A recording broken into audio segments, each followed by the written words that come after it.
So, some of you might not be surprised to learn that I won't be reviewing It Ain't Easy Being Breezies. It hurts to let go of a Fluttershy episode, yet I'm behind on all sorts of projects, including getting ready to attend BabsCon. And quite frankly, I don't see how I could get all this done without, say, a time machine. And it's too bad there isn't a willing volunteer to spirit me back to the episode. No sir, not one available pony. So I guess I'll just have to move on and do the next. Why do I feel like this will end in tears? Come with me if you want to live. Wrong movie. No, I mean, come with me or I'm gonna hit you with my car again. Oh, okay.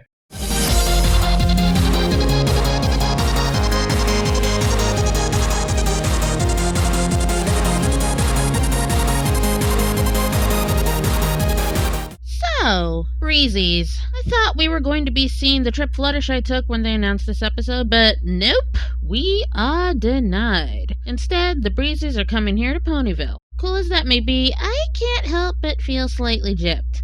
I thought we would get a just Fluttershy episode in a new part of Equestria that we haven't seen before. Oh well, I ain't that damaged. Oh, goody. Hey, I paid the hospital bill, didn't I? Anyways, we start with a definite callback to the mention of the Breezies trip she took, with Fluttershy now knowing exactly how to greet them, and trying to teach every pony else how to as well. Cheer quietly. Just a little quieter. You can do it, Breezies! She not only teaches her friends, but also apparently teaches the rest of Ponyville as well, which I think is something to note. Fluttershy, the shyest, most timid creature in all of Equestria, taking charge of the town to make sure that things are arranged properly. That's a bit of a step up for her, don't you think? I mean, hell, she even has the nerve to call out Rarity on inappropriate attire, something I don't think I'd have the guts to do. Bright light! Bright light! And we're given the lowdown on the Breezies thanks to Mr. and Mrs. Exposition. So, no breeze means no magic means the pollen goes bad? And even Princess Hood won't let Twilight get her dang note cards in order. The girl is doomed to interrupted public speaking every time. Let me pose to you a question. How much of Mare have we seen this season? Now, I realize that with Twilight being a princess, she outranks the Mare by a large margin, but seeing Twilight at the podium really brought this to my attention. Has her role been completely eliminated now that Ponyville has a princess? Sorry, Mare, you've been impeached. And one whispered greeting later, we get our first look at the Breezies. Hello, little ones. Oh my gosh, they are so cute. I'm right with Pinky on this. I may just explode. They're so adorable. Greetings, small creatures. We have put away all fly swatters for your convenience. Silver, you're supposed to whisper. I am whispering into this bullhorn. And right off the bat, the Breezies are a big improvement over their Princess Promenade ancestors. The narrow designs, the elongated lashes. These designs convey a sense of lightness and fragility. A big step up from sticking butterfly wings and antennae onto a... Shut up! Shut up. Anyways, when poor little Spike is denied a decent look at the Breezies via ponyback ride, he climbs a tree and, in his excitement, knocks a single leaf loose, which is apparently enough to blow about a third of the cluster off course. Seriously? I get that they're delicate, but a leaf? Wow, that is actually more delicate than Fluttershy. She would at least take contact with the leaf before she gave out. Speaking of flutters, though, she shows an impressive leap into action, moving swiftly to rescue the fragile little creatures. I was impressed by this. And this is yet another continuity callback. Remember Hurricane Fluttershy, where we learned that she's surprisingly agile when saving small creatures' lives? Truth be told, Fluttershy is a lot like Rainbow Dash. If she doesn't think about the situation and focuses on the goal, she can do amazing things, while everyone else watches. And after nearly getting them all killed, Spike has that long-awaited breakdown. Why don't you just say it? I'm sorry! This is all my fault! Well, I bet he's going to take responsibility. It's Spike. But he could help with their recovery. It's Spike. But he'll appear in the episode again, right? You're right. It's Spike. Fare thee well, Purple Dragon. Anyway, a small band of Breezies is stranded, and their leader isn't taking it well. Boy, she must be a terror. He. That thing's a guy? How can you tell? You kinda can't visually. That admittedly was one thing that bothered me about the Breezy design. They look rather unisex, right down to the excessive use of mascara. The only real difference is in the eye shape, but it's such a small detail that it's decidedly easy to miss. However, Fluttershy outright says he in regards to Seabreeze, so yeah, there it is. Seabreeze is a dude, and a rather aggressive one at that. This little guy gets almost as PO'd as I do. Why are you giving in to these wimps? If they had not been so scared in the first place, this never would have happened. Oh, please! They have no idea what they're doing out there, because they are so incompetent. What did he say? I'd rather not say.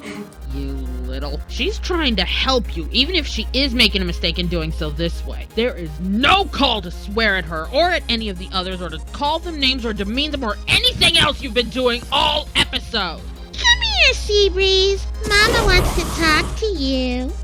Wait. Before you commit a cartoon massacre, can I, 1, get my smartphone and post it on YouTube? And 2, can you hold off because I actually sympathize with Seabreeze? Elaborate. Seabreeze is wrong, but he's also sympathetic. This is the difference between a character who is mean without reason and a character who is reacting to a tough situation. Everything we've learned about the Breezies so far stresses that they aren't in control of their own lives. They have magic, but they can't activate it without the pony's help. They have a home, but they can't provide for it internally. They venture out into a world where even a leaf can be fatal. These beings are at the mercy of everything, which must be incredibly frustrating. And the fact that a majority of the stragglers aren't trying to get home must be making it worse for Seabreeze. He's handling it all wrong, yet I can understand why. Plus, when the Breezies realize that Fluttershy is giving them a cushy gig, they fake illnesses just to stay. Fluttershy is apparently more naive with them than she seemed with Discord, yet they're taking advantage of her kindness and using their cuteness to, oh no, it's an entire species of angel bunnies.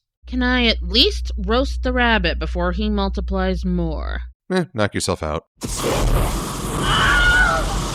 And then, of course, our tiny aggressor does what any headstrong individual would do in such a situation. He tries to go it alone. Doctor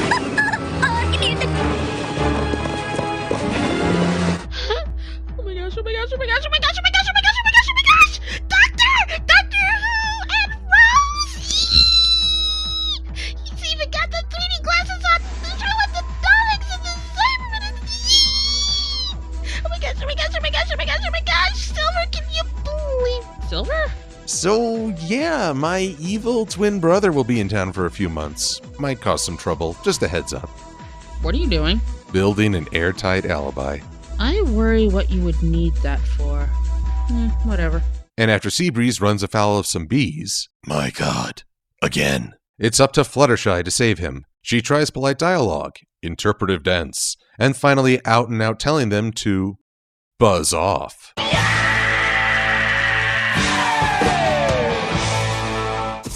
Right, moving on. This reminded me of putting your hoof down. Fluttershy stands her ground and makes her point, causing the bees to retreat. In all honesty, I think this concept was handled far better here than it was back in Season 2.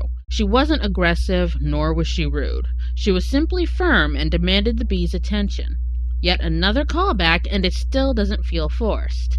It fits with the flow of the episode, and winds up being what gives Fluttershy the rainbow connection, as you like to call it. And this is a different epiphany than previous episodes. Rarity and Pinkie realized that they'd forgotten their virtues. Rainbow Dash felt conflicted about her loyalty. Fluttershy is realizing that she's been too kind, too gentle, too much of a good thing. It's a surprisingly mature idea, something that's made Friendship is Magic stand out. My only gripe is that the rainbow motif is short-lived. Both Rainbow Falls and Pinkie Pride had a visual theme, which helped stress the idea. It would have been nice to work some more of that into the episode. Also, have you seen a background alicorn anywhere? Not this time, thank Luna. But my drinking game! And, thinking about it, that actually breaks the pattern.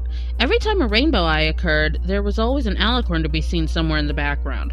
I think there was a small cue in there no matter what DHX says. The fact that it happened 3 times has convinced me that it was not an animation error. Whether it was or wasn't is irrelevant, though. No, Ellie, you don't understand how important this is. You see, I'm 90% Irish. And if you take a shot at every alicorn error, you'll be 90 proof. Anyways, what is relevant here is that once she realizes what her kindness has been doing, Fluttershy hurries, sort of hurries, back to her cabin and immediately tells the Breezies to leave. Showing her emotional breakdown was actually a great way to demonstrate that sometimes doing the right thing is not easy and may even hurt, but it is still what needs to be done, and you have to stay strong no matter what may seem easier. And then we hit a part where I just can't make up my mind. The time window is closing and there aren't enough Breezies to make the trip, so Twilight unveils yet another convenient spell that we'll likely never see again, and turns them all into Breezies. We haven't unveiled these toys yet, but you know they're coming. Start saving now. Sell off a kidney. Even if we never see these models again, your life won't be complete unless you own them. Gotta love pointless merchandising. Even so, I must say, the main 6 Breezies are so cute! Oh my gosh, look at them! I want that one, and that one, and that one, but not Pinky, because she scares me. The trek gives us a chance to see that Seabreeze has undergone a change as well, which is one of the strengths of this arc. Coco Pamel, the Wonderbolts, even Cheese Sandwich. The side characters learn something alongside the main 6. It's a step up from the daily morals of the past. And while I was mixed on the main 6 as Breezies, this is a treat. It's a great visual style and we get to see why Seabreeze was so upset about getting home. Again, this is why he's a sympathetic character despite being so hostile. And with a farewell hug, Fluttershy receives the 4th speculative key. So we've got a thread, a badge, a rubber chicken, and a flower. If this new treasure turns out to be Carrot Top's prop box, I am going to harm the nearest warm body. I dare you to try it, chicken boy. Hey, I'm only 25% chicken on my father's side. I thought you were Irish. It was an Irish chicken. So then, beer battered? Great-granddad had a delicious funeral. Overall, this episode was one of the better ones of the season. I can't say it's a chart topper, but it was certainly one of the best episodes I've ever seen for Fluttershy. For a pony who is defined by her kind heart, I honestly found it refreshing for her to learn that there are times when you must be stern and tough. It's a very different sort of lesson to learn from the other elements and their epiphany moments, and it also helps to round out Fluttershy's character. I've always found her to be a little one-note, but I'm always glad to see her grow in unexpected ways, as she did here. Not to mention, we're introduced to a new set of creatures that are a big step up from the originals. We had a second-tier character who helped Fluttershy learn and learned a lesson himself, and the world feels a little more developed. There is some confusion about the portal and where it leads. Wish we had some more info on that. Yet, the only real downsides for me are a potential toy advertisement, in a show that's intended to sell toys, and that Fluttershy's conflict may take a back seat to the introduction of the Breezies. That, and I kept envisioning the Swedish chef every time a Breezy spoke. Here's the dirt and smell the pudding here. Here's where they do. There's more. And there's the egg dish chef. You got the chicky dish chef. Yeah. So how's about we start making our way back to the future? We both need to get ready for BabsCon. Sure, and to make up for running you over earlier, I'll even let you drive. I appreciate the thought, but that may not be an option. Why? My car! You little Irish chicken horse butt! What the hell did you do to my car? Oh, sure. Blame the hippogriff. This neighborhood's really going down the tank. And this, my friend, is why you always have an alibi. Hey, Doc. Sorry. Time Turner. Hope my evil twin didn't give you too much trouble. Ellie, you coming?